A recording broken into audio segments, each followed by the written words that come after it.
Welcome back to Freedom Watch. In Orange County, California, two police officers stand accused of turning a routine detention of a homeless man into murder.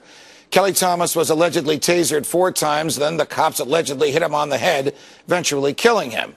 These accusations come not from some human rights organization, but from the Orange County District Attorney, who has charged one of the officers with second-degree murder and the other with manslaughter.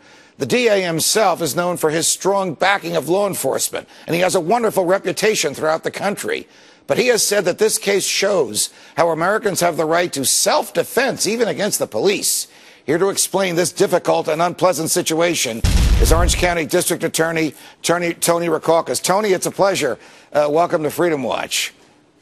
It's my pleasure. Thank you. So you had a very difficult job to do. You're not the U.S. Attorney. You're not the Attorney General in Washington. You are the local prosecutor for whom these police gather evidence in the preparation of your criminal cases. And you came to the conclusion that the two of them intentionally killed this guy and one of them committed murder. What did you learn and how did you learn it? Well, what you're saying is all correct. And yes, what we have is a video surveillance camera in this parking lot at this Fullerton bus depot, and as well as the various police officers wearing digital audio recording devices. And so we were able to see what was taking place from the pretty much from the initial contact to the time that the contact turned violent, to the time that the victim here, Kelly Thomas, passed out from the use of force. From all that trauma. What force was used on him by the one officer whom you charged with second-degree murder? What do you say that officer did? What does the tape show him doing? Well, what that officer did was he took a pretty ordinary contact into a violent situation where this victim would have a right to self-defense. What he did was he put latex gloves on. He menaced the victim, towering over him. The victim, of course, was just sitting there, and he doubled his fist up, and put them in the victim's face, and said, "You see these? These fists are ready to F you up."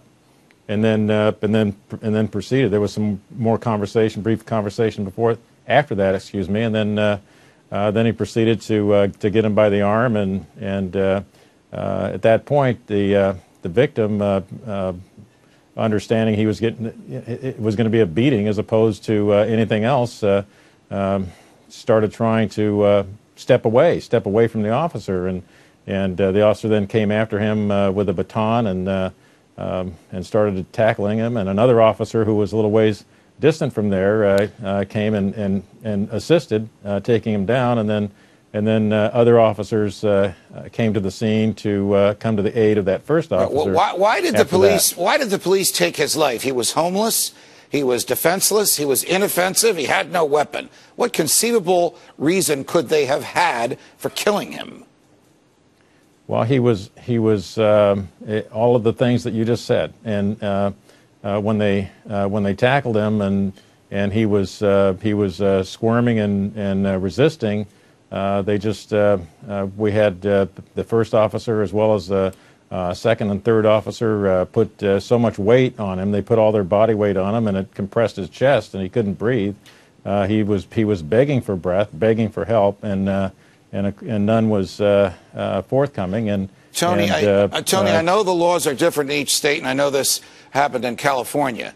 But what can an ordinary person do to resist unlawful violence when the violence is perpetrated by the police? Well, to begin with, we do have a United States constitutional right to be free from unlawful or unwarranted excessive force under color of law. So that part doesn't vary from state to state, and I think that citizens, or everybody, not just citizens, but we all have a right to self-defense. So, the difficulty, of course, is I wouldn't want to suggest to people that whenever they disagree with a police officer, they have a right to self-defense. They don't. As long as the officer is doing a lawful duty and using reasonable force, we have a duty to submit to that. So it's a very, very tough problem. But a police officer is not entitled to to just say, I'm going to beat you up and proceed get away to do with that. it. You can defend yourself, or you're not entitled to commit a crime against the person. Tony Rackauckas, the district attorney from Orange County, California, we appreciate you joining us. Thanks very much. Well, thank you very much. It's a robo-signing scandal. The federal government has